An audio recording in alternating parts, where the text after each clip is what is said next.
اس کے بعد اللہ تعالیٰ نے واقعہ بیان کیا موسیٰ علیہ السلام کا. موسیٰ علیہ السلام فرعون کے دربار میں پہنچتے ہیں, فرعون کو نصیحت کرتے ہیں, اللہ تعالیٰ نے ان کو جو معجزہ دیا تھا وہ دکھاتے ہیں. تو فرعون کہتا ہے تو بہت بڑا جادوگر ہے. تو فرعون ایک دن طے کرتا ہے اور بہت بڑے بڑے جادوگروں کو بلاتا ہے, اور طے ہوتا ہے کہ فلاں دن ساری قوم اکٹھا ہوگی اور موسیٰ علیہ السلام ان جادوگروں کے ساتھ مقابلہ کریں. مکر اللہ کی پکڑ سے بے خوف ہو گئے ہو, اللہ کے عذاب سے تمہیں اللہ کے عذاب سے ڈر نہیں لگتا؟ کیا پتا کہ شیطان ہم سے جو گناہ کروا رہا ہے وہی گناہ کرتے ہوئے ہمیں موت آ جائے. اگر اسی گناہ کے دوران ہمیں موت آ گئی تو قیامت کے دن ہم اسی حال میں اٹھیں گے. کانوں میں ایئر فون ہوگا, انسان دنیا میں بیٹھ کے گانے سن رہا ہے اور وہی گانا سنتے ہوئے قیامت کے دن اٹھے گا. موبائل پہ کوئی نازیبا چیز دیکھ رہا ہے, کوئی نامناسب چیز دیکھ رہا ہے, اور اسی حالت میں اگر دل کی حرکت بند ہو گئی, ہارٹ اٹیک آ گیا, تو کل قیامت کے دن بھی اسی ہاتھ میں موبائل ہوگا اور وہ چیز دیکھتے ہوئے میدان محشر میں اٹھے گا. یہ اللہ کے رسول کی حدیث ہے کہ بندہ جس حال میں مرے گا اسی حال میں اٹھایا جائے. 8ویں پارے کے اخیر میں اللہ تعالیٰ نے شعیب علیہ السلام کا ذکر کیا. شعیب علیہ السلام کی جو قوم تھی اس کا نام مدین تھا. یہ قوم عرب کے شمالی علاقے میں واقع تھی. اس وقت سعودی عرب میں جو تبوک کا ایریا ہے وہیں پر یہ قوم آباد تھی. یہ قوم شرک کرتی تھی, ناپ تول میں کمی کرتی تھی, مسافروں کو راستے میں لوٹ لیتی تھی, گنڈا ٹیکس وصول کرتی تھی. یہ بڑے بڑے کرائم یہ قوم کرتی تھی. شعیب علیہ السلام نے بڑے پیار سے, بڑی محبت سے اپنی قوم کو دعوت دی, توحید کی, ان کو سمجھایا, ان کو بتایا کہ یہ جو تم کام کر رہے ہو غلط ہے, حرام ہے, ناجائز ہے. ان کی قوم کے جو کمزور لوگ تھے, جو لیبر کلاس تھا, جو کمزور طبقہ تھا, وہ لوگ تو تھوڑے بہت ایمان لائے, مگر جو امیر لوگ تھے, بڑے لوگ تھے, جو سپریم لوگ تھے, جو قوم کے لیڈر تھے, وہ ایمان نہیں لائے. الٹے انہوں نے شعیب علیہ السلام کو دھمکیاں دی. کیا دھمکی دی؟ اب یہاں سے 9واں پارہ اسٹارٹ ہو رہا ہے. قال الملأ الذين استكبروا من قومه لنخرجنك يا شعيب والذين آمنوا معك من قريتنا. شعیب علیہ السلام کی قوم کے بڑے لوگوں نے, جو اپنے آپ کو بڑا سمجھتے تھے, ان لوگوں نے کہا کہ اے شعیب, ہم تمہیں اپنی بستی سے نکال دیں گے اور جو لوگ تمہارے ساتھ ایمان لائے سب کو نکال دیں گے, تمہیں رہنے نہیں دیں گے. تمہارے سامنے 2 ہی چوائس ہے, یا تو ہم تمہیں اپنی بستی سے نکال دیں گے, او لتعودن فی ملتنا, یا دوسرا راستہ یہ ہے کہ تم ہمارے مذہب میں واپس آ جاؤ, ہمارے دین میں واپس آ جاؤ. قال ولو كنا کارہین. شعیب علیہ السلام نے کہا کہ اے میری قوم کے لوگوں, کیا یہ زبردستی ہے؟ اگر ہم تمہارے مذہب میں واپس نہ آنا چاہیں تو کیا تم ہمارے ساتھ فورس کرو گے, زبردستی کرو گے؟ کیا تم ہم کو زبردستی اپنے دین میں داخل کرنا چاہتے ہو؟ اور اس کے بعد شعیب علیہ السلام نے کہا قد افترینا علی اللہ کذبا ان عدنا فی ملتکم. توحید پر آنے کے بعد, اللہ کے صحیح دین پر آنے کے بعد دوبارہ اگر تمہارے مذہب میں ہم داخل ہو گئے تو ہم تو اللہ کے اوپر جھوٹ باندھنے والوں میں سے ہو جائیں گے. قد افترینا علی اللہ کذبا, ہم تو بہت بڑا اللہ کے اوپر جھوٹ باندھنے والوں میں سے ہو جائیں گے. ان عدنا فی ملتکم بعد اذ نجانا اللہ منہا, اللہ نے شرک سے ہم کو بچایا, توحید کے راستے پہ اللہ ہم کو لے کے آیا. اب دوبارہ اگر شرک کی پستی میں ہم چلے گئے تو پھر ہم تو اللہ کے اوپر جھوٹ باندھنے والوں میں سے ہو جائیں گے. اس کے بعد شعیب علیہ السلام نے اللہ کی بارگاہ میں دعا کی, ربنا افتح بیننا وبین قومنا بالحق وانت خیر الفاتحین. اے اللہ, اب تو فیصلہ کر دے ہماری قوم کے درمیان اور ہمارے درمیان. اچھا, یہ جو قوم تھی اس نے اپنے نبی کو دھمکی دی کہ ہم تمہیں اپنی بستی سے نکال دیں گے. جب اللہ کا عذاب آیا تو زلزلے کی شکل میں آیا. فَأَخَذَتْهُمُ الرَّجْفَةُ, زلزلہ آیا اور پوری قوم ختم ہو گئی اور ان کی لاشیں الٹی پڑی تھی. جو قوم اپنے نبی کو نکالنے کی دھمکی دے رہی تھی, ایمان والوں کو نکالنے کی دھمکی دے رہی تھی, اللہ نے پوری قوم کو روئے زمین سے نکال دیا, دنیا سے نکال دیا, ختم کر دیا.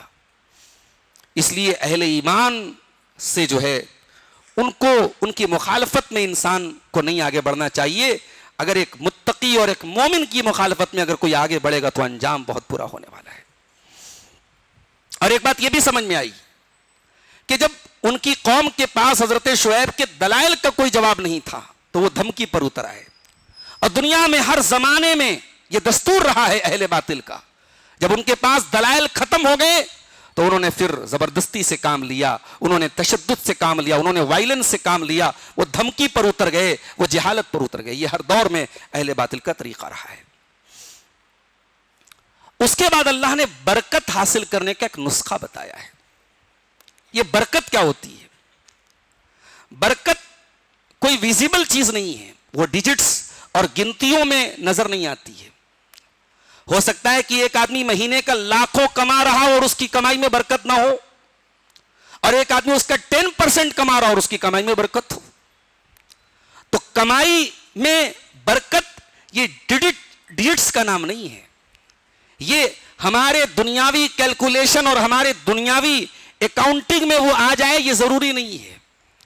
برکت ایک ایسی چیز ہے جو محسوس ہوتی ہے. آج ہمارے گھروں میں معاف کیجئے دولت کی کمی نہیں ہے, ہمارے گھروں میں دنیاوی عیش و آرام کی کمی نہیں ہے, ہمارے مکانات ماشاءاللہ بہت شاندار ہے, ہمارا لائف سٹائل بہت اچھا ہے. اگر ہمارے گھروں سے کوئی چیز رخصت ہوئی ہے, کسی چیز کی کمی ہے, تو وہ برکت ہے میرے پیارے ساتھیوں. گھروں میں سکون نہیں ہے, اولاد ماں باپ کا احترام نہیں کر رہی ہے, ماں باپ کو اولاد کی تربیت کی فکر نہیں ہے, بھائی کا بھائی سے معاملہ جم نہیں رہا ہے, بہنوں کی بھائیوں کو کوئی فکر نہیں ہے. یہ جو گھروں میں رشتوں ناتوں میں جو دراریں ہیں, یہ جو نفرتیں ہیں, یہ جو بدگمانیاں ہیں, یہ کہیں نہ کہیں برکت کی کمی ہے میرے ساتھیوں. یہ برکت کہاں چلی گئی؟ آئیے قرآن سے پوچھتے ہیں. اللہ فرماتا ہے وَلَوْ أَنَّ أَهْلَ الْقُرَىٰ آمَنُوا وَاتَّقَوْا لَفَتَحْنَا عَلَيْهِمْ بَرَكَاتٍ مِّنَ السَّمَاءِ وَالْأَرْضِ. اگر یہ بستی والے دو کام کر لیں, ایمان والے بن جائیں, تقوی والے بن جائیں, ایمان کو اپنا لے اور تقوی کو اپنا لے, اللہ فرماتا ہے لَفَتَحْنَا عَلَيْهِمْ بَرَكَاتٍ مِّنَ السَّمَاءِ وَالْأَرْضِ. تو ہمارا وعدہ ہے ہم آسمانوں کی برکت کے دروازے کھول دیں گے, زمین کی برکت کے دروازے کھول دیں گے. برکت کے دو ہی سورس ہیں, یا تو زمین ہے یا آسمان ہے. تمام برکتیں یا تو زمین سے نکلتی یا آسمان سے نکلتی ہیں. اللہ نے کہا یہ دو کام کر لو, ایمان والے بن جاؤ اور تقوی والے بن جاؤ. اور علماء نے لکھا ہے کہ جب ایمان اور تقوی دونوں پیرلل آتا ہے, دونوں ساتھ میں آتا ہے, تو ایمان کا تعلق عقیدے سے ہوتا ہے اور تقوی کا تعلق عمل سے ہوتا ہے. اگر برکت چاہیے تو اپنے عقیدے کو درست کر لو, اپنے ایمان کو درست کر لو, اور برکت چاہیے تو اپنے عمل کو درست کر لو. برکت چاہیے تو گناہوں سے بچنا شروع کر دو. اور یہیں سے قاعدہ ملا ہمیں کہ ہمیں اگر برکت چاہیے, ہمیں کاروبار میں لاس ہو رہا ہے, ہم چاہتے کہ ہم پروفٹ میں آ جائیں, ہماری کمائی میں برکت نہیں ہو رہی ہے, ہم چاہتے برکت آ جائے, ہم جاب کی تلاش میں, جاب نہیں مل رہی ہے, ہم ایگزام میں پاس ہونا چاہتے ہیں. دنیا کی کوئی بھی کامیابی اگر ہم حاصل کرنا چاہتے ہیں تو اللہ کو ناراض کر کے تو حاصل نہیں کر سکتے. ایک قاعدہ یہاں سے نکلا, لا تنال ما عند اللہ الا بطاعتہ. اللہ کی نعمتوں کو اگر حاصل کرنا ہے تو اللہ کی اطاعت کے ذریعے حاصل کرنا ہوگا, اللہ کی معصیت کے ذریعے حاصل نہیں کر سکتے. اور اگر گناہوں کے باوجود ہمیں دنیا کی دولت مل رہی ہے, دنیا کا سکھ مل رہا ہے, دنیا کا آرام مل رہا ہے, تو پھر اور بڑی مصیبت ہے, اس کی بات ابھی آگے آئے گی آیت میں. لیکن اگر آپ کو دنیا میں خیر و برکت چاہیے تو قرآن نسخہ بتا رہا ہے وَلَوْ أَنَّ أَهْلَ الْقُرَىٰ آمَنُوا وَاتَّقَوْا لَفَتَحْنَا عَلَيْهِمْ بَرَكَاتٍ مِّنَ السَّمَاءِ وَالْأَرْضِ. اے میرے بندو, تمہیں آسمانوں سے برکت چاہیے، تمہیں زمین سے برکت چاہیے، ایمان والے بن جاؤ، تقوی والے بن جاؤ۔ وَلَٰكِن كَذَّبُوا فَأَخَذْنَاهُمْ بِمَا كَانُوا يَكْسِبُونَ، لیکن ہوتا اس کا الٹا ہے، تم ہماری آیتوں کو جھٹلاتے ہو، تم گناہ کرتے ہو، تم نافرمانی کرتے ہو، تو ہم تمہارے کرتوتوں کی تم کو سزا دیتے ہیں۔ اب یہاں ایک سوال پیدا ہوا کہ اگر برکت گناہوں سے بچ کر کے ملتی ہے تو دنیا میں بہت سارے گنہگار ہیں، بڑے آرام سے رہ رہے ہیں، چین کی نیند سو رہے ہیں، اے سی کے کمروں میں رہ رہے ہیں، دنیا کی مہنگی مہنگی گاڑیاں ان کے پاس ہیں، مہنگے مہنگے بنگلے ان کے پاس ہیں، ان کا لائف سٹائل ہائی فائی ہے، اور اللہ بڑا نواز رہا ہے ان کو۔ دن رات وہ اللہ کی نافرمانی کر رہے ہیں، گناہ کر رہے ہیں، زنا کر رہے ہیں، شراب پی رہے ہیں، ناجائز کام کر رہے ہیں، اور اللہ دے رہا ہے۔ اس کا جواب اللہ نے اسی کے جسٹ اس کے بعد والی آیت میں دیا، فرمایا افامن اہل القری ان یاتیہم باسنا بیاتا وہم نائمون، اے بستی والو، اگر تم گناہ کر رہے ہو، تم اللہ کی نافرمانی کر رہے ہو اور چین سے رات میں سوئے ہوئے ہو، تو کیا تم اس بات سے بے خوف ہو گئے ہو؟ تمہیں اس بات کا ڈر نہیں ہے کہ رات میں تم بستر پہ سو رہے ہو اور اللہ کا عذاب تمہارے اوپر آ جائے؟ او امین اہل القری ان یاتیہم باسنا ضحی وہم یلعبون، اے بستی والو، کیا تم اس بات سے سیف و محفوظ ہو کہ اللہ کا عذاب دن میں آ جائے اور تم کھیل تماشے میں لگے ہوئے ہو؟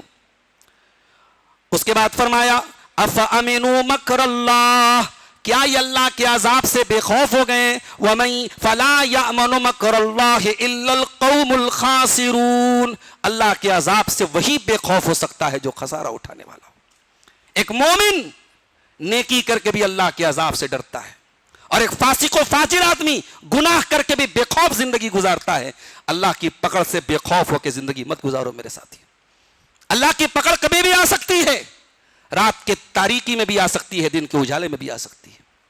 میرے نوجوانوں، جب شیطان کسی گناہ کے راستے پہ آپ کو لے جانے کی کوشش کرے تو قرآن کی یہ آیت یاد کر لینا، افامنوا مکر اللہ، اللہ کی پکڑ سے بے خوف ہو گئے ہو، اللہ کے عذاب سے تمہیں اللہ کے عذاب سے ڈر نہیں لگتا؟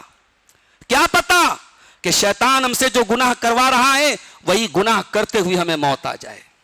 اگر اسی گناہ کے دوران ہمیں موت آ گئی تو قیامت کے دن ہم اسی حال میں اٹھیں گے۔ کانوں میں ایئر فون ہوگا، انسان دنیا میں بیٹھ کے گانے سن رہا ہے اور وہی گانا سنتے ہوئے قیامت کے دن اٹھے گا۔ موبائل پہ کوئی نازیبا چیز دیکھ رہا ہے، کوئی نامناسب چیز دیکھ رہا ہے، اور اسی حالت میں اگر دل کی حرکت بند ہو گئی، ہارٹ اٹیک آ گیا، تو کل قیامت کے دن بھی اسی ہاتھ میں موبائل ہوگا اور وہ چیز دیکھتے ہوئے میدان محشر میں اٹھے گا۔ یہ اللہ کے رسول کی حدیث ہے کہ بندہ جس حال میں مرے گا اسی حال میں اٹھایا جائے گا۔ اس لیے انسان کو کبھی بھی اللہ کے عذاب سے بے خوف نہیں ہونا چاہیے میرے پیارے ساتھیوں۔ اس کے بعد اللہ تعالیٰ نے واقعہ بیان کیا موسیٰ علیہ السلام کا۔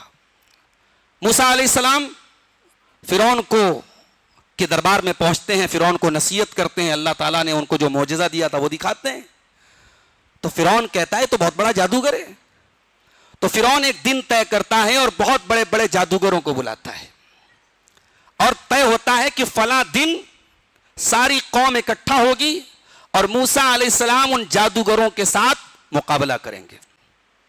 چنانچہ وہ دن آتا ہے اور بڑے بڑے جو جادوگر ہوتے ہیں وہ سب لائے جاتے ہیں۔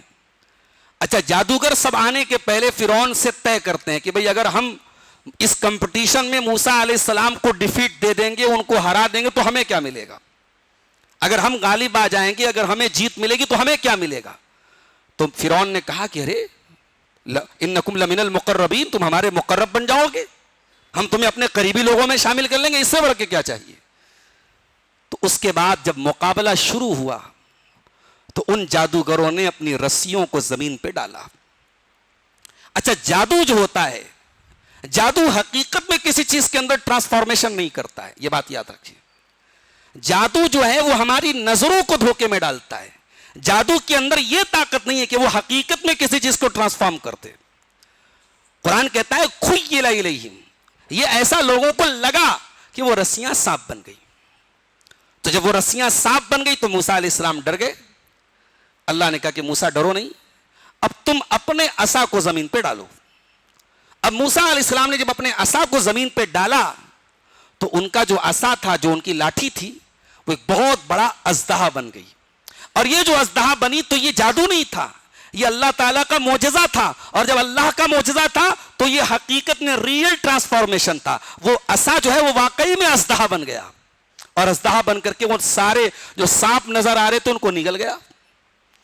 اب وہ جادوگر جو تھے وہ ٹاپ ریٹڈ میجیشین تھے، اس دور کے سب سے بڑے بڑے جادوگر تھے. وہ تو سمجھ گئے کہ یہ اٹ از ناٹ میجک، یہ جادو نہیں ہے. اور جب یہ جادو نہیں ہے تو اس کا مطلب کہ موسیٰ صحیح بول رہے ہیں، موسیٰ اللہ کے رسول ہیں. آن دا اسپاٹ سارے جادوگر ایمان لے آئے. اور جب جادوگر ایمان لے آئے، سارے جادوگر آن دا اسپاٹ سجدے میں گر گئے. فوراً انہوں نے سجدہ کیا اللہ کی بارگاہ میں. اور جب سجدہ کیا تو کیا بولے؟ آمنا برب العالمین رب موسیٰ و ہارون. ہم رب العالمین کے اوپر ایمان لائے، ہم موسیٰ اور ہارون کے رب پر ایمان لائے. اچھا یہ کیوں کہا کہ موسیٰ اور ہارون کے رب پر ایمان لائے؟ تاکہ کہیں فرعون یہ غلط فہمی میں نہ پڑ جائے کہ مجھ کو سجدہ کر رہے ہیں. کہا کہ موسیٰ اللہ کو سجدہ کر رہے ہیں جو موسیٰ کا رب ہے، جو ہارون کا رب ہے، جو سارے جہان کا رب ہے. اب فرعون نے دیکھا یہ تو پاسا پلٹ گیا.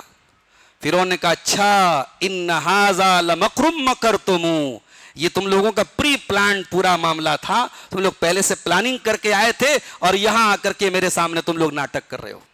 اب فرعون نے دھمکی دی جادوگروں کو. کیا دھمکی دی؟ ذرا دیکھیے وہ آیت دیکھیے. لَأُقَطِّعَنَّ أَيْدِيَكُمْ وَأَرْجُلَكُمْ مِنْ خِلَافٍ ثُمَّ لَأُصَلِّبَنَّكُمْ أَجْمَعِينَ. اے جادوگرو میں تمہارے ہاتھ کٹوا دوں گا اور تمہارے پیر کٹوا دوں گا، اور وہ بھی اپوزٹ سائڈ سے. داہنا ہاتھ کٹواؤں گا تو بایاں پیر کٹواؤں گا، بایاں ہاتھ کٹواؤں گا تو داہنا پیر. اپوزٹ سائڈ سے ہاتھ اور پیر کٹوا دوں گا اور سب کو سولی پہ چڑھا دوں گا، سب کو سزائے موت دوں گا. ہاتھ پیر کٹوا کے کسی کو سولی پہ چڑھا دیا جائے تو بہت ہی خطرناک قسم کی سزا ہے. اتنی خطرناک دھمکی اس نے فرعون نے جادوگروں کو دی. ان جادوگروں کو ایمان لائے ہوئے ابھی چند منٹ ہوئے تھے، ابھی وہ بھی فوراً ایمان لائے تھے وہ. لیکن اللہ اکبر، جب ایمان دل میں داخل ہو جائے تو انسان کیسا ہمتی بن جاتا ہے، کیسی جرأت اس کے اندر پیدا ہو جاتی ہے. مومن کبھی بزدل نہیں ہو سکتا.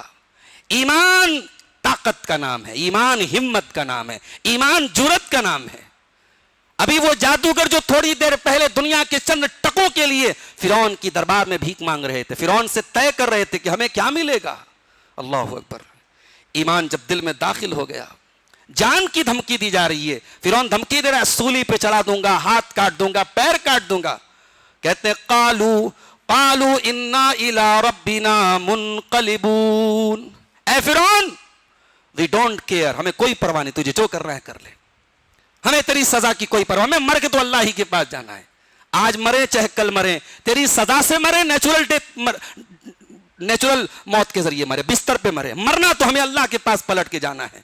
وما تنقم منا الا ان آمنا بآیات ربنا لما جاءتنا.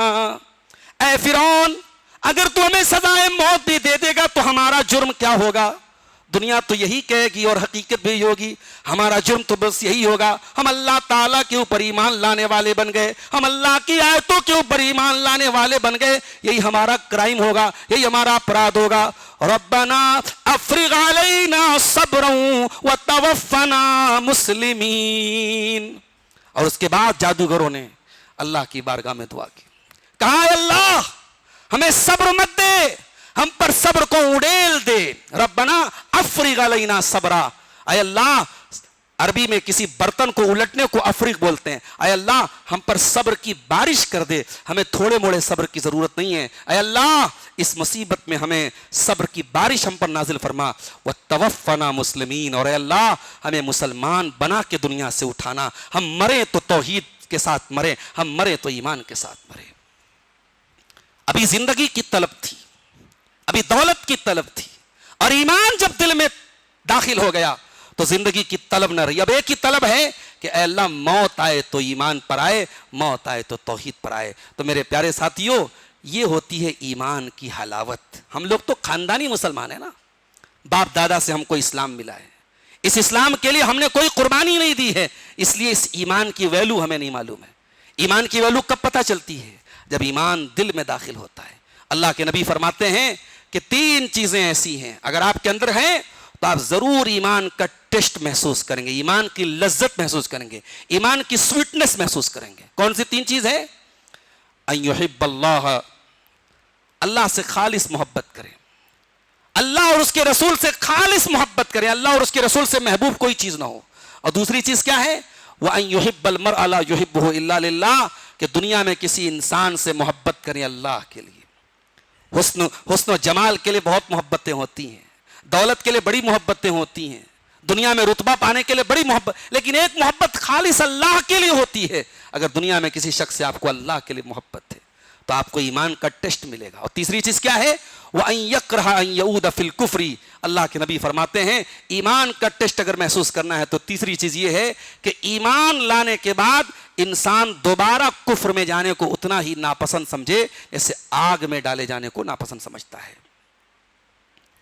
اس کے بعد بنی اسرائیل کا ذکر کیا گیا. بنی اسرائیل موسیٰ علیہ السلام کی قوم, یہ لوگ جا رہے تھے موسیٰ علیہ السلام کے ساتھ, فرعون سے اللہ تعالیٰ نے نجات دے دی. جب سمندر کو پار کر کے, دریا کو پار کر کے یہ لوگ اس پار پہنچے تو ان کا گزر ایک جگہ سے ہوا. ایک جگہ انہوں نے دیکھا کہ کچھ لوگوں نے اپنے بت بنائے ہیں, بتوں کی عبادت کرتے ہیں. تو انہوں نے موسیٰ علیہ السلام سے ڈیمانڈ کی کہ اے موسیٰ, ہم کو بھی 2-4 ایسا بت بنا کے دے دیجیے, ہم بھی ان کی عبادت کریں. آئیے ذرا وہ آیت دیکھتے ہیں. وَجَاوَزْنَا بِبَنِي إِسْرَائِيلَ الْبَحْرَ, اور ہم نے بنی اسرائیل کو دریا پار کرا دیا. فَأَتَوْا عَلَىٰ قَوْمٍ يَعْكُفُونَ عَلَىٰ أَصْنَامٍ لَهُمْ, ان کا گزر ایسی قوم کے پاس سے ہوا جو بتوں کی عبادت کرتی تھی, بتوں کو پکڑے رہتی تھی. قَالُوا يَا مُوسَىٰ اجْعَل لَنَا إِلَٰهًا كَمَا لَهُمْ آلِهَةٌ, تو بنی اسرائیل نے کہا کہ اے موسیٰ, جیسے ان کے پاس بہت سارے معبود ہیں, ہم کو بھی کوئی ایک معبود لا کے دے دو. قَالَ إِنَّكُمْ قَوْمٌ تَجْهَلُونَ, موسیٰ علیہ السلام نے کہا تم لوگ بہت بڑے جاہل لوگ ہو. موسیٰ نے جاہل کیوں کہا؟ دنیا کی سب سے بڑی جہالت توحید سے جہالت ہے میرے ساتھیوں. انسان کے بعد ڈگریوں کی بھرمار ہو جائے, دنیا کی نظر میں انٹلیکچوئل ہو جائے, دنیا کی نظر میں پڑھا لکھا بن جائے, IPS بن جائے, IAS بن جائے, جج بن جائے, ادھیکاری بن جائے, آفیسر بن جائے, کچھ بھی بن جائے, اگر اپنے کریٹر کو نہیں پہچانا, اپنے رب کو نہیں پہچانا, اگر تجھے اللہ کی توحید کا علم نہیں ہے تو تجھ سے بڑا جاہل کون ہے؟ تجھ سے زیادہ پڑھا لکھا اور تجھ سے زیادہ سمجھدار تو وہ گاؤں دیہات کا رہنے والا وہ معمولی پڑھا لکھا انسان ہے جو اپنے کریٹر کو پہچانتا ہے, جو اپنے خالق کو پہچانتا ہے. موسیٰ علیہ السلام نے کہا تم لوگ اتنے بڑے جاہل لوگ ہو, پتھر کے بتوں کو دیکھ کے تمہارے دل میں یہ تمنا پیدا ہو گئی کہ ہمارا بھی ایسا معبود ہونا چاہیے. قال انکم قوم تجہلون, کہا کہ تم لوگ بہت بڑے جاہل لوگ ہو. اللہ کے نبی جنگ حنین کے بعد ایک مرتبہ سفر میں جا رہے تھے. جنگ حنین کے موقع پر کچھ لوگ نئے نئے اسلام لائے تھے, تو راستے میں ایک پیڑ تھا, تو صحابہ نے دیکھا کہ اس پیڑ کے اوپر تلواریں لٹک رہی ہیں. تو لوگوں نے پوچھا کہ بھئی یہ پیڑ کیسا ہے, تو پتہ یہ چلا کہ اس پیڑ کا نام ذات انوات ہے, اور اس پیڑ پر اس قبیلے کے لوگ اپنے تلواروں کو اور اپنے ہتھیاروں کو لٹکاتے تھے, اور یہ عقیدہ تھا ان کا کہ جب ہم تلواروں کو لٹکاتے ہیں اس پیڑ پر تو اس پیڑ کے ذریعے ہمارے تلواروں کی دھار بڑھ جاتی ہے, ہمارے ہتھیاروں کی تیزی بڑھ جاتی ہے. اس پیڑ کا نام تھا ذات انوات. تو جو ابھی نئے نئے اسلام لائے تھے ان لوگوں نے کہا اے اللہ کے نبی, ایک ہمیں بھی ایسا پیڑ لا کے دے دیجئے. اجعل لنا ذات انوات کما لہم ذات انوات, اے اللہ کے نبی اگر کافروں کے پاس ایک ایسا پیڑ ہے جس پر وہ اپنی تلواروں کو لٹکا رہے ہیں تو ہمیں بھی ایسا کوئی پیڑ بنا کے دے دیجئے. تو اللہ کے نبی نے سبحان اللہ کہا, سبحان اللہ, اور کہا کہ یہ وہی مطالبہ ہے جو بنی اسرائیل نے اپنے نبی سے موسیٰ علیہ السلام سے کیا تھا.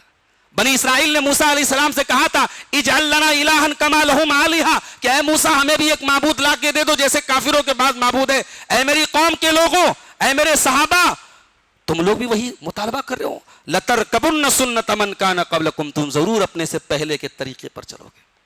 آج بھی مسلمان کہیں گھوڑے کا مزار بنا کے بیٹھا ہے, کہیں بلی کی قبر پر سجدہ ہو رہا ہے, کہیں جو ہے طوطے کا مزار, اسی گلبرگہ میں طوطے کا مزار ہے. میں گیا تھا درگاہ میں, لوگوں نے بتایا یہ جو ہے خواجہ صاحب کی بیٹی نے طوطا پالا تھا, یہ طوطے کا مزار ہے, اور جن بچوں کی زبان میں لکنت ہوتی ہے یہاں آ کے دیسی گھی چڑھاتے ہیں, شکر چڑھاتے ہیں, اور بچے کی زبان کی لکنت صحیح ہو جاتی ہے. تو جس چیز کی طرف نبی نے اشارہ کیا تھا وہ تو آج بھی ہمارے اندر موجود ہے میرے بھائیوں, کہیں اجمیر میں جنتی دروازہ ہے صاحب، اس دروازے سے جو داخل ہو گیا وہ جنتی ہو گیا. کہیں قبروں پر مجاور مورچھل لے کر کے کھڑے ہیں، عورتیں جا رہی ہیں اور وہ مورچھل سے عورتوں کو ٹچ کر رہا ہے، اور یہ عقیدہ ہے کہ صاحب یہ مورچھل جس عورت کے اوپر چلا گیا وہ تو نجات پا گئی، وہ تو جنتی بن گئی.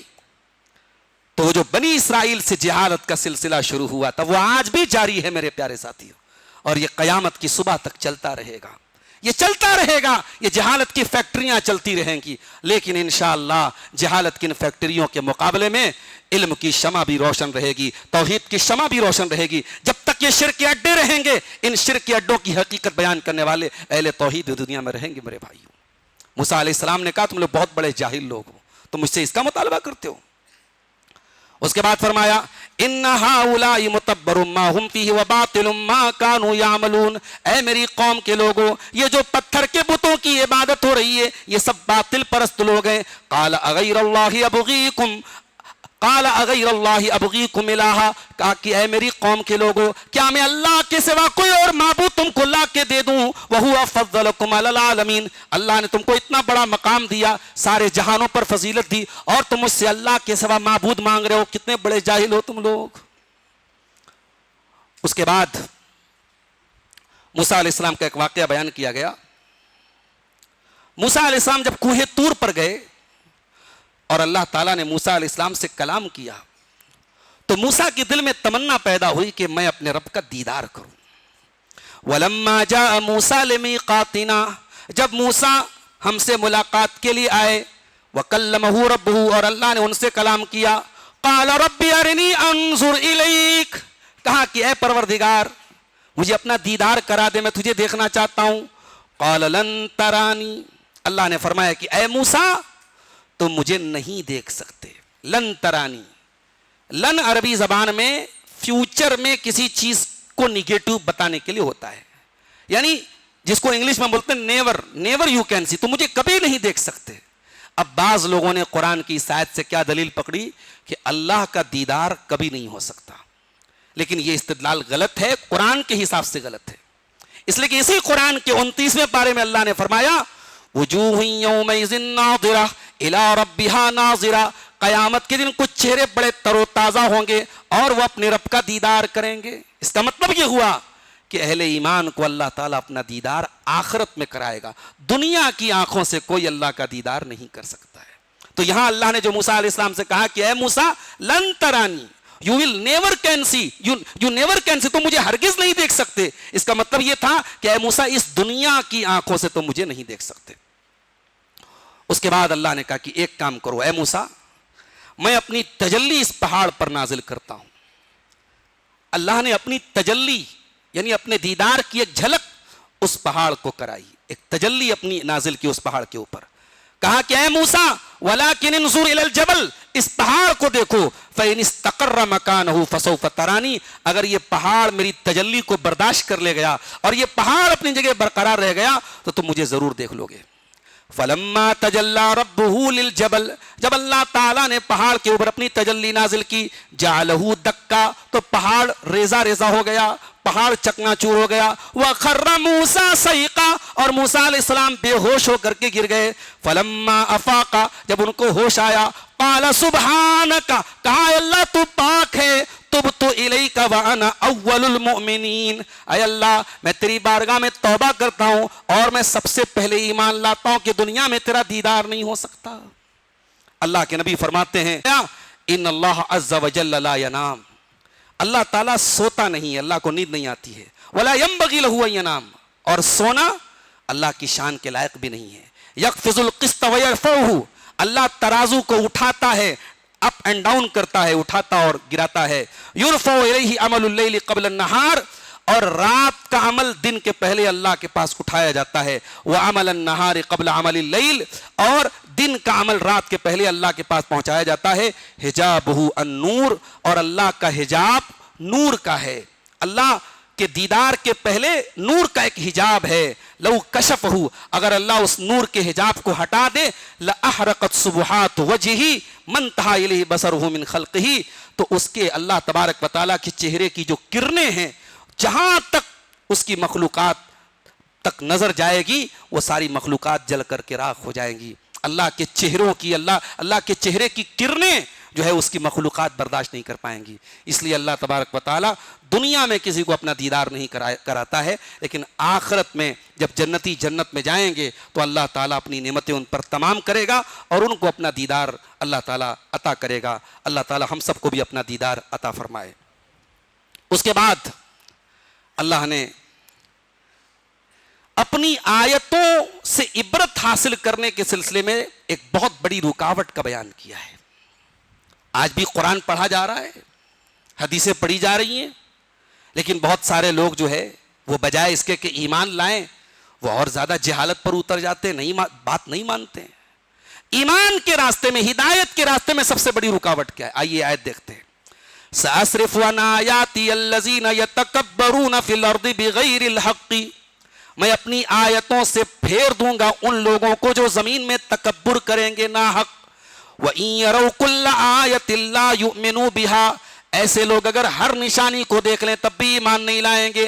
وَإِن يَرَوْا سَبِيلَ الرُّشْدِ لَا يَتَّخِذُوهُ سَبِيلًا، ایسے لوگ اگر ہدایت کے راستے کو دیکھ لیں تو کبھی نہیں اپنائیں گے. وَإِن يَرَوْا سَبِيلَ الْغَيِّ يَتَّخِذُوهُ سَبِيلًا، اور گمراہی کے راستے کو فوراً اپنا لیں گے. ذَلِكَ بِأَنَّهُمْ كَذَّبُوا بِآيَاتِنَا وَكَانُوا عَنْهَا غَافِلِينَ، اس لیے کہ یہ ہماری آیتوں کو جھٹلاتے ہیں اور ہماری آیتوں سے غافل ہیں. تکبر بہت بڑی رکاوٹ ہے. تکبر، ego, I am some thing, میں کچھ ہوں، یہ جو احساس ہے یہ علم کے راستے میں بہت بڑی رکاوٹ ہے. اسی لیے سلف کہا کرتے تھے علم سیکھنا ہے تو دو چیزوں کو چھوڑنا پڑے گا. نوجوانوں سے خاص طور سے مخاطب ہوں میں، دو چیزوں کو چھوڑنا پڑے گا اگر علم آپ کو حاصل کرنا ہے. سلف کہتے ہیں کہ دو لوگ علم حاصل نہیں کر سکتے. کون لوگ؟ لا ینال العلم حیی ولا مستکبر، ایک تو شرمانے والا اور ایک تکبر کرنے والا. علم کے حصول کے راستے میں یہ دو چیزیں رکاوٹ. اگر آپ کے اندر شرم ہے، حیا ہے، بھئی شرم اور حیا ہونی چاہیے، مگر علم حاصل کرنے میں نہیں شرمانا چاہیے. جہاں علم کی بات آئے وہاں انسان کو سیکھنا چاہیے. اور دوسری چیز کیا ہے؟ تکبر. تکبر بہت بڑی رکاوٹ ہے. اور ایک اور سلف میں سے ایک صحابہ نے کہا من لم یصبر علی ذل التعلم ساعتا بقی فی ذل الجہل ابدا. علم کے لیے آپ کو ذلیل ہونا پڑے گا، علم کے لیے ڈاؤن ہونا پڑے گا. آپ گردن اٹھا کر کے اکڑ کر کے علم حاصل نہیں کر سکتے. دنیا میں بھی آپ کو اپنے ٹیچر کے سامنے بیٹھنا پڑتا ہے. ہر دور میں علم کے لیے آپ کو اپنے آپ کو ڈاؤن کرنا پڑے گا. اگر آپ چند منٹ کے لیے اور چند گھنٹوں کے لیے علم حاصل کرنے کے لیے اگر آپ نے ذلت نہیں برداشت کی تو پھر ہمیشہ کی ذلت برداشت کرنے کے لیے تیار ہو جائیے. جہالت کی ذلت آپ کو جھیلنا پڑے گا. بڑے بڑے ہمارے ائمہ محدثین، ان کی زندگیوں کو آپ اٹھا کے دیکھیے، ان کے پاس دور دور سے لوگ ایک ایک حدیث سیکھنے کے لیے پہنچتے تھے. اپنی محنتیں، اپنا سرمایہ، اپنا وقت قربان کرتے تھے. کیوں؟ چل کے ہمیں امام مالک سے حدیث سیکھنا ہے، چل کے ہمیں امام بخاری سے حدیث لینا ہے، ہمیں امام احمد بن حنبل سے حدیث لینا ہے. تو علم سیکھنے کے لیے آپ کو ڈاؤن ہونا پڑے گا. آپ تکبر کے ساتھ علم حاصل نہیں کر سکتے میرے پیارے ساتھیوں. اچھا ایک بات اور پتہ چلی، قرآن جو ہے اس کو چھونے کے لیے ہمارا پاک ہونا ضروری ہے. ناپاکی کی حالت میں آپ قرآن نہیں چھو سکتے. عورت اگر پیریڈ میں ہے، صحیح قول کے مطابق عورت اگر پیریڈ میں ہے تو وہ قرآن کو ڈائریکٹلی ٹچ نہیں کرے گی. پڑھ سکتی ہے قرآن، لیکن دوپٹے سے یا دستانے وغیرہ سے قرآن کو چھوئے گی، ڈائریکٹلی ہاتھ نہیں لگائے گی، کیونکہ بہرحال وہ ناپاکی کے عالم میں. جنابت کی حالت میں آدمی ہے، قرآن کو ٹچ نہیں کر سکتا ہے. تو اگر قرآن کو چھونے کے لیے جسم کا پاک ہونا ضروری ہے تو قرآن کی نصیحتوں کو قبول کرنے کے لیے دل کا بھی پاک ہونا ضروری ہے. آپ کے دل میں تکبر کی گندگی ہے، آپ کے دل پر تکبر کا میل چڑھا ہوا ہے، اور آپ قرآن کی نصیحت اور قرآن کی ہدایت کو حاصل کر لیں، اٹ از ناٹ پاسبل، یہ ممکن نہیں ہے. اگر قرآن کی نصیحت کو قبول کرنا ہے، قرآن سے ہدایت کو قبول کرنا ہے تو دل سے تکبر کے میل کو ہٹانا پڑے گا، دل کے اندر تواضع پیدا کرنا پڑے گا، دل کے اندر نرمی پیدا کرنی پڑے گی. اس کے بعد اللہ تعالیٰ نے اللہ کے نبی کے کچھ اوصاف بیان کیے. فرمایا الذین یتبعون الرسول النبی الامی، جو لوگ پیروی کرتے ہیں میرے رسول کی، جو رسول بھی ہیں، نبی بھی ہیں، امی بھی ہیں. یہ امی کا مطلب کیا ہوتا ہے؟ امی کا مطلب یہ ہے کہ دنیاوی دستور کے مطابق اللہ کے نبی نے کسی سے لکھنا نہیں سیکھا ہے. اللہ کے نبی لکھنا نہیں جانتے تھے. اور لکھی ہوئی چیز پڑھ نہیں سکتے تھے. یہ لکھنا نہیں جاننا اور لکھی ہوئی چیز نہ پڑھنا یہ دنیا کے لیے تو عیب ہے, مگر نبی کے لیے عیب نہیں تھا. کیوں عیب نہیں تھا؟ کیونکہ اللہ تعالیٰ کی حکمت کا تقاضا یہ تھا کہ اللہ نے اپنے نبی کو امی بنایا. اگر نبی لکھی ہوئی چیز کو پڑھ لیتے تو دنیا یہی کلیم کرتی, یہی بلیم لگاتی کہ انہوں نے تورات کو پڑھ لیا, انہوں نے انجیل کو پڑھ لیا, انہوں نے پہلے کی اسکرپچرز کو پڑھ لیا اور اسی کو بیان کر دیا. اللہ نے اپنے آخری نبی کو امی بنایا. دنیا کے کسی ٹیچر کے سامنے نبی نے تعلیم حاصل نہیں کی. نبی کا ٹیچر کون؟ جبریل علیہ السلام. جبریل سے نبی نے قرآن سیکھا. اللہ نے قرآن جبریل کے ذریعے نبی پر اتارا اور پھر نبی پوری دنیا کے ٹیچر بن گئے, معلم کائنات بن گئے. ایک امی جس نے دنیا کے کسی استاد سے تعلیم نہ حاصل کی ہو, ایک امی جنہوں نے کبھی کسی ریٹن چیز کو پڑھا نہ ہو, وہ نبی قرآن جیسی اعلیٰ کتاب اور وہ نبی اسلام جیسا دین دنیا کے سامنے پیش کرے, یہ اپنے آپ میں ایک بہت بڑا میریکل ہے, یہ اپنے آپ میں بہت بڑا معجزہ ہے. اسی لیے اللہ نے اپنے نبی کو امی بنایا. اس کے بعد فرمایا یجدونہ مکتوبا عندہم فی التوراۃ والانجیل, ہمارے نبی کا ذکر تم کو تورات میں بھی ملے گا, انجیل میں بھی ملے گا. یأمرہم بالمعروف وینہاہم عن المنکر, ہمارا نبی تم کو نیکیوں کا حکم دیتا ہے, ہمارا نبی تم کو برائیوں سے روکتا ہے. اس کے بعد فرمایا وَيُحِلُّ لَهُمُ الطَّيِّبَاتِ وَيُحَرِّمُ عَلَيْهِمُ الْخَبَائِثِ, ہمارا نبی پاک چیزوں کو حلال کرتا ہے اور خبیث چیزوں کو حرام کرتا ہے. نبی نے کبھی بھی کسی ایسی چیز کو حرام نہیں کیا جو پاک ہو. جو چیزیں پاک ہیں وہ حلال ہیں, اور جو خبیث چیزیں ہیں, جو ناپاک چیزیں ہیں, جو ہمارے لیے ڈینجرس ہیں, جو ہمارے لیے نقصان دہ ہیں, وہ اسلام میں حرام ہے. وَيَزَوْ عَنْهُمْ إِصْرَهُمْ وَالْأَغْلَالَ الَّتِي كَانَتْ عَلَيْهِمْ, اور ہمارا آخری نبی تمہارے اوپر سے بیڑیوں کو ہٹانے کے لیے آیا, تمہیں رسم و رواج کی زنجیروں سے آزاد کرنے کے لیے آیا. نبی نے بہت ساری رسم و رواج سے دنیا کو آزاد کیا. جس سماج میں لڑکیاں زندہ زمین میں گاڑ دی جاتی تھی, اس سماج میں نبی نے بیٹیوں کی پرورش کی لوگوں کو تعلیم دی. جس سماج میں عورت کو پاؤں کی جوتی سمجھا جاتا تھا, اس سماج میں نبی نے عورت کا مقام دنیا کو بتایا. جس دنیا میں جہالت عام تھی اور دنیا بھر کے رسم و رواج کی بیڑیاں لوگوں کے کندھے پر تھی, نبی نے ان تمام بیڑیوں سے لوگوں کو آزاد کیا. مگر آج افسوس کی بات ہے, اسی نبی کے امتی آج بہت سارے معاملات میں رسم و رواج کو فالو کر رہے ہیں. ہماری شادیاں رسم و رواج سے بھری پڑی ہیں. ہمارا رہن سہن, ہماری معاشرت آج بہت ساری اس ہندوستان میں رہتے ہوئے غیر مسلم قوموں کے ساتھ رہتے ان کے کلچر کو ہم نے اڈاپٹ کیا, اور بہت ساری جاہلانہ رسمیں آج ہمارے مسلمانوں کے اندر بھی آ گئی. تو نبی تو آزاد کرنے آئے تھے.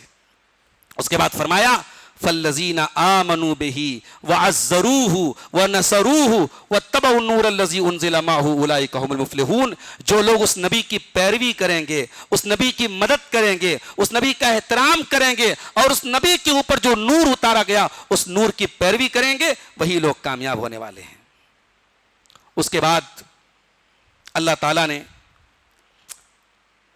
دریا کے کنارے, سمندر کے کنارے بنی اسرائیل کا قبیلہ رہتا تھا, اس کا ذکر کیا. میں پہلے بھی بتا چکا ہوں کہ یہ لوگ کیا کرتے تھے کہ اللہ تعالیٰ نے سنیچر کے دن ان کو شکار کرنے سے منع کیا. تو یہ لوگ سنیچر کے دن تو شکار نہیں کرتے تھے, مگر ایک دن سنیچر والے دن انہوں نے نالیاں بنا کے رکھی تھی دریا میں, اور سنیچر والے دن اللہ تعالیٰ نے ان کو آزمانے کے لیے ایسا سسٹم بنایا تھا کہ اور دنوں میں تو مچھلیاں نظر نہیں آتی تھی, سنیچر کو خوب مچھلیاں نظر آتی تھی. جب مچھلیاں آتی تھیں تو ان نالیوں کے راستے یہ گڈھوں میں مچھلیوں کو قید کر لیتے تھے, اور اتوار کے دن نکال لیتے تھے, سنڈے کو, اور کہتے تھے کہ ہم نے اللہ کی نافرمانی نہیں کی, ہم نے تو سنڈے کو شکار کیا ہے. تو یہ ان کی ہیلا سازی تھی. آج بھی بہت طریقے کا ہیلا چل رہا ہے صاحب. زکوٰۃ نہیں دینا ہے, آپ کے پاس 85 گرام سونا ہے, تو بیوی کہتی ہے کہ ایک کام کرتے ہیں, سال گزرنے کے پہلے یہ سونا میں اپنے شوہر کو دے دیتی ہوں. اب ملکیت چینج ہو گئی, پوزیشن چینج ہو گیا, اب شوہر کے پاس وہ سونا چلا گیا, اب زکوٰۃ معاف ہو گئی. اور یہ باقاعدہ فتوے دیے گئے کہ زکوٰۃ سے اگر بچنا ہے تو یہ طریقہ اپنا لیجئے صاحب. 3 طلاق دے دیا عورت کو, اب عورت کو حلال کرنا ہے, کسی سے ایک رات کے لیے پلاننگ کر کے شادی کر لو, حلالہ کر لو, عورت حلال ہو جائے گی. اس طریقے کے راستے, چور راستوں کے ذریعے دین کے اندر حرام چیزوں کو حلال کیا گیا. اور یہ کام کس نے کیا؟ یہ شکم پرور اور پیٹ پرست مولویوں نے کیا، ملاؤں نے کیا، جن کے بارے میں علامہ اقبال کہتے ہیں خود بدلتے نہیں قرآن کو بدل دیتے ہیں، ہوئے اس درجہ فقیہان حرم بے توفیق۔ بنی اسرائیل کے علماء نے بھی یہی کیا تھا میرے ساتھیوں۔ سنیچر کے دن اللہ نے شکار کرنے سے منع کیا، انہوں نے ہیلا کا راستہ نکالا، انہوں نے مکاری کا راستہ نکالا، اور جب انہوں نے یہ کام کیا تو قوم کے اندر دو گروپ ہو گئے۔ ایک گروپ تو ان کو منع کرنے لگا کہ یہ کام مت کرو، یہ غلط کام ہے، اور ایک گروپ ایسا تھا جو سائلنٹ تھا، خاموش تھا۔ ایک گروپ کا کہنا تھا ہم تو برائی نہیں کر رہے ہیں، اگر یہ برائی کر رہے ہیں تو ہم سے کیا مطلب، ہم تو برائی نہیں کر رہے ہیں۔ لیکن ایک گروپ کا کہنا تھا کہ ان کو برائی کرتے ہوئے دیکھ کر کے ہمیں روکنا بھی ضروری ہے، ورنہ ہم اللہ تعالیٰ کیا کیا جواب دیں گے۔ اللہ نے فرمایا وَإِذْ قَالَتْ أُمَّةٌ مِّنْهُمْ لِمَ تَعِظُونَ قَوْمًا اللَّهُ مُهْلِكُهُمْ، جب بنی اسرائیل کی ایک قوم نے کہا کہ کیوں تم ایسے لوگوں کو نصیحت کرتے ہو جن کو اللہ تعالیٰ ہلاک کرنے والا ہے، اور مُعَذِّبُهُمْ عَذَابًا شَدِيدًا، اور اللہ تعالیٰ ان کو سخت سزا دینے والا ہے۔ قالوا معذرة الى ربكم، تو انہوں نے کہا کہ ہم اس لیے ان کو منع کر رہے ہیں تاکہ اپنے رب کے پاس ہم معذرت پیش کر سکے۔ کل قیامت کے دن اللہ پوچھے گا کہ تم نے اپنی قوم کو روکا کہ نہیں روکا، تو ہم کم سے کم یہ کہہ سکتے ہیں کہ ہم نے روکا تھا، اپنے رب کے یہاں ہم معذرت کر لیں گے۔ وَلَعَلَّهُمْ يَتَّقُونَ، اور ہم اس لیے بھی منع کر رہے ہیں کہ شاید ہمارے منع کرنے سے یہ باز آ جائیں۔ فَلَمَّا نَسُوا مَا ذُكِّرُوا بِهِ، اللہ فرماتا ہے جب ان کی قوم کے لوگوں نے بھلا دیا اللہ کی نصیحت کو، انجینا الذین ینہون عن السوء، تو ہم نے صرف ان کو نجات دی جو برائی سے روکتے تھے، وَأَخَذْنَا الَّذِينَ ظَلَمُوا بِعَذَابٍ بَئِیس، اور ہم نے ظالموں کو سخت عذاب سے دوچار کیا، بِمَا كَانُوا يَفْسُقُونَ، ان کے فسق کی وجہ سے۔ تو پتہ یہ چلا کہ اگر آپ برائی سے نہیں روکیں گے تو جب اللہ کا عذاب آئے گا تو سب کو اپنی لپیٹ میں لے لے گا، گیہوں کے ساتھ ساتھ گھن بھی پس جائے گا۔ اس لیے اگر سماج میں برائی ہو رہی ہے تو روکنا بھی بہت بڑی ذمہ داری ہے، اور خاص طور سے اس امت کی ذمہ داری، جیسا کہ میں نے سورہ آل عمران کی تفسیر میں بتایا تھا کہ اس امت کی ذمہ داری ہے کنتم خیر امت اخرجت للناس، کہ یہ امت نکالی ہی اسی لیے گئی ہے تاکہ لوگوں کو بھلائی کی دعوت دے اور گناہوں سے منع کرے، گناہوں سے روکے۔ اب اس کے بعد ایک آخری آیت بیان کر کے ہم بات ختم کرتے ہیں۔ اللہ نے فرمایا وَلِلَّهِ الْأَسْمَاءُ الْحُسْنَى فَادْعُوهُ بِهَا، اللہ کے کچھ بہترین نام ہیں، ان ناموں کے ذریعے اللہ کو پکارو۔ اللہ کے ناموں کی صفت کیا ہے؟ حسنہ، اللہ کے سارے نام خوبصورت ہیں، اور ان ناموں کے ذریعے اللہ کو پکارو۔ اس کا مطلب یہ ہے کہ جب ہم اللہ سے دعا کریں تو ان ناموں کے واسطے سے دعا کریں، ان ناموں کے وسیلے سے دعا کریں۔ جیسے ہم شب قدر میں کیا دعا کرتے ہیں؟ اللہم انکا عفو تحب العفو فاعف عنا، اے اللہ تو معاف کرنے والا ہے، معافی کو پسند کرتا ہے، ہم کو بھی معاف کر دے۔ ابراہیم علیہ السلام اولاد کی دعا کرتے ہیں، کیا کہتے ہیں؟ رب ہب لی من لدنک ذریۃ طیبۃ انک سمیع الدعاء، اے اللہ تو پاکیزہ اولاد دے دے، تو دعاؤں کو سننے والا ہے۔ تو اللہ سے جو سوال آپ کو کرنا ہے اسی کے اکارڈنگ آپ اللہ کا نام لے کر کے اللہ سے مانگیے۔ یہ طریقہ ہے دعا کا، یہ دعا کے آداب میں سے ہے۔ اللہ سے رحمت مانگنا ہے، اللہ کی صفت رحمت کا ذکر کیجیے۔ اللہ کے عذاب سے اگر نجات مانگنی ہے، اللہ کی مغفرت کا ذکر کیجیے۔ اللہ سے روزی مانگنی ہے، اللہ کی رزاقیت کا بیان کیجیے۔ اللہ سے کوئی نعمت مانگنی ہے، کہیے اے اللہ تو وہاب ہے، سب کو دینے والا ہے، تو ہم کو بھی دے دے۔ تو اللہ نے کہا وَلِلَّهِ الْأَسْمَاءُ الْحُسْنَى فَادْعُوهُ بِهَا، ہمارے بہترین ناموں کے ذریعے تم ہم کو پکارو۔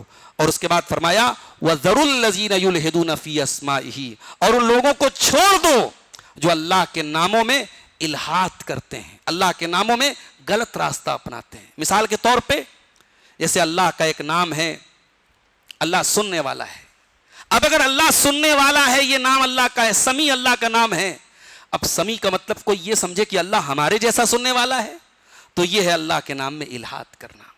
اللہ کے چہرے کا ذکر آیا ہے قرآن میں، اب کوئی اگر یہ کہتا نہیں صاحب اللہ کا چہرہ کیسے ہو سکتا ہے، اگر ہم اللہ کا چہرہ مان لیں گے تو نعوذ باللہ ہم اللہ کے لیے جسم مان لیں گے، اس لیے چہرہ ہم نہیں مان سکتے، تو چہرے کا ترجمہ کیا کریں گے؟ چہرے کا ترجمہ ہم ذات سے کریں گے، تو یہ بھی اللہ کی صفتوں میں الحاد ہے۔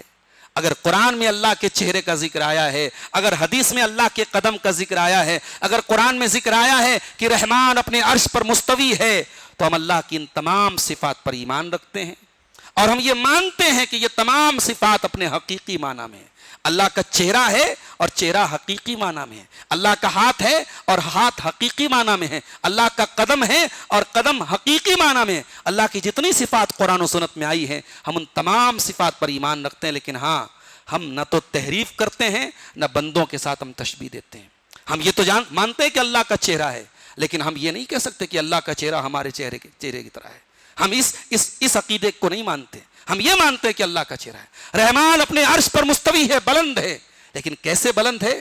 امام مالک نے کہا الاستواء معلوم والکیف مجہول۔ اللہ عرش پر مستوی ہے، یہ سب کو پتا ہے، یہ قرآن و حدیث سے یہ عقیدہ معلوم ہے، لیکن کیفیت کیسی ہے یہ ہم کو نہیں پتا ہے۔ والایمان بہ واجب، اور اس کے اوپر ایمان واجب ہے۔ والسؤال عنہ بدعہ، اور اس کے بارے میں سوال کرنا بدعت ہے۔ تو یہ عقیدے کا بہت اہم چیپٹر، اس کو اپنے دماغوں میں بٹھا لیجئے۔ یہ ڈاکٹر اسرار احمد صاحب، ان کے یہاں ایک عقیدہ تھا وحدت الوجود کا۔ وحدت الوجود کا مطلب کیا ہے؟ کہ ہر چیز میں اللہ ہے، ہر جگہ اللہ ہے۔ معاف کیجئے، قرآن کا عقیدہ نہیں ہے۔ قرآن میں 18 مقامات پر اللہ تعالیٰ کے عرش کا ذکر ہے، 8 مقامات پر اللہ کے عرش پر مستوی ہونے کا ذکر ہے۔ اس لیے اہل سنت کا عقیدہ یہ ہے، سلف کا عقیدہ یہ ہے، اہل حدیث کا عقیدہ یہ ہے کہ جب کوئی یہ پوچھے کہ اللہ کہاں ہے تو ہم جواب دیں گے اللہ اوپر ہے، اللہ عرش پر مستوی ہے۔ اور قرآن کی جن آیتوں میں یہ کہا گیا کہ اللہ تمہارے ساتھ ہے، اللہ ہر جگہ ہے، تو وہاں مراد یہ ہے کہ اللہ کا علم ہر جگہ ہے، اللہ کی قدرت ہر جگہ ہے، اللہ اپنے علم کے اعتبار سے ہر جگہ ہے، لیکن اللہ کی ذات عرش پر مستوی ہے۔ اور جن لوگوں نے یہ عقیدہ رکھا کہ اللہ ہر جگہ ہے، یہ عقیدہ در حقیقت اللہ کی شان کے خلاف ہے۔ اس لیے کہ اگر ہم یہ مانتے ہیں کہ اللہ ہر جگہ ہے تو پھر اس کا مطلب باتھ روم میں بھی اللہ تعالیٰ ہے، ناپاکی کی جگہوں پر بھی اللہ تعالیٰ ہے۔ اور اس سے بھی بڑھ کے گندا عقیدہ کہ تو وحدت الوجود کا عقیدہ ہے، اس سے بھی گندا عقیدہ وحدت الشہود کا عقیدہ ہے کہ ہر چیز میں اللہ ہے۔ لہٰذا اگر ایک غیر مسلم گائے کی عبادت کر رہا ہے تو وہ اللہ ہی کی عبادت کر رہا ہے، ایک کافر اگر پتھر کے بت کی عبادت کر رہا ہے وہ اللہ ہی کی عبادت کر رہا ہے۔ تو یہ تو بہت بڑی گمراہی کی بات ہو جائے گی اگر ہم ہر چیز میں اللہ کو مان لیں گے۔ تو اسلام کا عقیدہ یہ ہے کہ اللہ کی ذات عرش پر ہے اور اس کا علم اور اس کی قدرت ہر جگہ ہے۔ ایک سوال آیا تھا، جواب دے کے بعد ختم کرتا ہوں۔ سوال آیا ہے کہ جو لوگ رہن سے رہتے ہیں، بغیر کرائے کے رہتے ہیں، ان کا کچھ بھی کھانا پینا جائز ہے یا نہیں؟ ایسے کچھ پڑوسی ہیں۔ دیکھیے، آج ہمارے سماج میں سود کی جو شکلیں رائج ہیں اس میں سے ایک شکل یہ بھی ہے کہ ہیوی ڈپازٹ پر لوگ مکان لیتے ہیں۔ مثال کے طور پہ آپ کا مکان ہے اور مجھے رہنا ہے، تو میں آپ کے پاس آیا کہ بھائی صاحب میں آپ کے مکان میں رہنا چاہتا ہوں۔ آپ نے کہا نکالیے 1 لاکھ روپیہ۔ 1 لاکھ روپیہ میں نے آپ کو دے دیا اور آپ کے مکان میں رہ رہا ہوں۔ 1 سال میں رہا، 2 سال میں رہا، 2 سال کے بعد میں نے مکان خالی کر دیا، آپ نے پیسہ مجھ کو ریٹرن کر دیا۔ یہی شکل، اس کو ہیوی ڈپازٹ کی شکل بولتے ہیں۔ یہ حرام ہے، یہ شکل حرام ہے۔ اس کو حلال اگر کرنا ہے، اس کا حلال الٹرنیٹ اگر تلاش کرنا ہے تو یہ آپ کر سکتے ہیں کہ اگر میرے پاس مکان ہے اور آپ کو پیسے کی ضرورت ہے، اگر مکان والے کو پیسے کی ضرورت ہے اور ایک آدمی کو مکان میں رہنا ہے تو وہ ایڈوانس کرایہ دے دے۔ مان لیجئے کہ اگر مجھے مکان کی ضرورت ہے اور آپ کے پاس مکان ہے تو میں نے آپ کو 1 لاکھ روپیہ دیا، لیکن وہ پیسہ میں نے آپ کو ایڈوانس کرایہ کی شکل میں دیا۔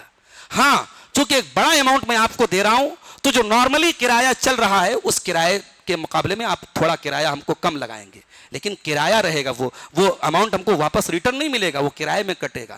تو یہ شکل اگر ہم اپنائیں گے تو یہ جائز ہوگا، لیکن ہمارے یہاں یہ شکل عام طور سے نہیں چلتی ہے۔ ہمارے یہاں ہیوی ڈپازٹ کی شکل چلتی ہے جو کہ حرام ہے۔ اسی طریقے سے اگر میں نے رہن اور گروی میں کوئی چیز رکھی، مان لیجیے کہ یہ موبائل میں نے آپ کے پاس بطور گروی رکھا اور موبائل رکھ کر کے میں نے آپ سے 50,000 روپیہ ادھار لے لیا، تو آپ کے پاس جو میرا یہ موبائل رکھا ہوا ہے، یہ موبائل آپ یوز نہیں کر سکتے۔ اگر آپ اس کو یوز کریں گے تو وہ سود اور انٹرسٹ مانا جائے گا۔ کیوں؟ اسلام یہ کہتا ہے کہ جب آپ کسی سے لون لیتے اور دیتے ہیں تو لون پر آپ کوئی پروفٹ نہیں کما سکتے۔ اسلام لون پر کسی بھی پرکار کا، کسی بھی طریقے کا پروفٹ کمانے کی اجازت نہیں دیتا ہے۔ نہ تو آپ پیسے کے ذریعے پروفٹ کما سکتے ہیں، نہ سروس کے ذریعے آپ پروفٹ کما سکتے ہیں۔ اتنا سخت معاملہ ہے یہ کہ امام ابو حنیفہ رحمۃ اللہ علیہ نے ایک آدمی کو قرضہ دیا، اور جب اس سے قرضہ لینے گئے تو اس کے مکان کے پاس پیڑ تھا اور گرمی کا موسم تھا، اس پیڑ کی چھاؤں میں بھی امام ابو حنیفہ نے کھڑا ہونا گوارا نہیں کیا اور کہا کہ نہیں میں اندر نہیں آؤں گا، تمہارے پیڑ کی چھاؤں میں نہیں کھڑا ہوں گا۔ تو اس نے کہا کیوں؟ تو امام ابو حنیفہ نے کہا کہ چونکہ میں تمہارے یہاں قرضہ لینے آیا ہوں، میں نے تم کو ادھار دیا تھا اور میں قرضہ لینے آیا ہوں، تو میں اپنا قرضہ ہی لے سکتا ہوں۔ اگر میں بعد میں آ کر کے مہمان بن کے تمہارے گھر میں آ کے آرام سے بیٹھوں گا، پانی بھی پیوں گا، لیکن آج میں قرضہ لینے آیا ہوں، اگر آج تمہارے گھر کے پیڑ کی چھاؤں میں بیٹھ گیا تو اس کا مطلب کہ یہ میں نے تم سے پروفٹ کما لیا، اور قرضہ پر جو بھی پروفٹ کمایا جائے وہ اسلام میں سود ہے۔ تو یہ بہت ڈینجرس معاملہ ہے۔ تو یہ جو سوال پوچھا گیا کہ اگر کسی کے یہاں ایسا معاملہ ہے اور وہ رہن پر رہ رہا ہے اور ہیوی ڈپازٹ دے کر کے وہ رہ رہا ہے، تو کام تو حرام ہے، لیکن اس حرام کام کی وجہ سے اس کی پوری کمائی حرام نہیں ہو جائے گی۔ ایسے انسان کے ہاں آپ آنا جانا کھانا پینا کر سکتے ہیں، لیکن ہاں اگر آپ کے تعلقات اچھے ہوں تو ان کو سمجھائیے کہ یہ طریقہ غلط ہے، اس کا وہ حلال الٹرنیٹ اپنائیں اور صحیح اور جائز شکل اپنائیں۔ اللہ تعالیٰ سے دعا ہے رب العالمین ہم سب کو اپنے تمام معاملات میں اور لین دین میں ناجائز شکلوں سے بچنے کی توفیق عطا فرمائے، کتاب و سنت پر اللہ تعالیٰ عمل کرنے کی ہم سب کو توفیق عطا فرمائے۔ آمین وآخر دعوانا الحمدللہ رب العالمین، والسلام علیکم ورحمۃ اللہ۔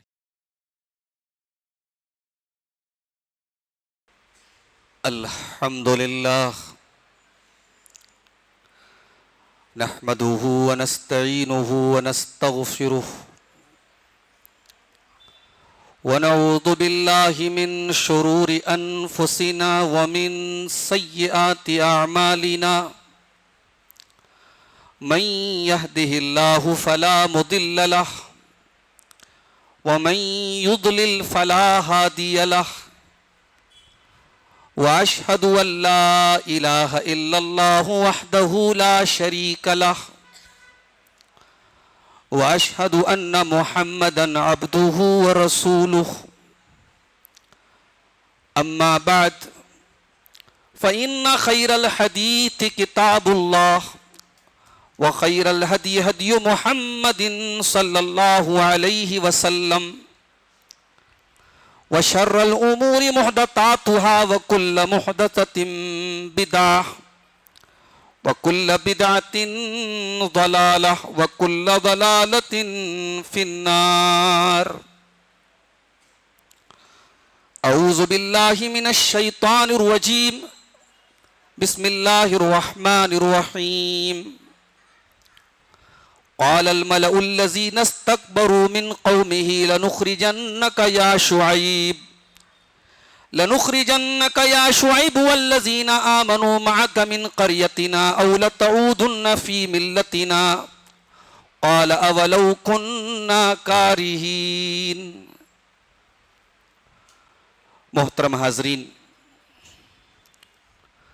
آج ہم اور آپ نویں تراویح سے فارغ ہوئے ہیں، اور آج ہماری گفتگو قرآن کریم کے 9ویں پارے کی کچھ آیات کی تفسیر پر انشاءاللہ مشتمل ہوگی۔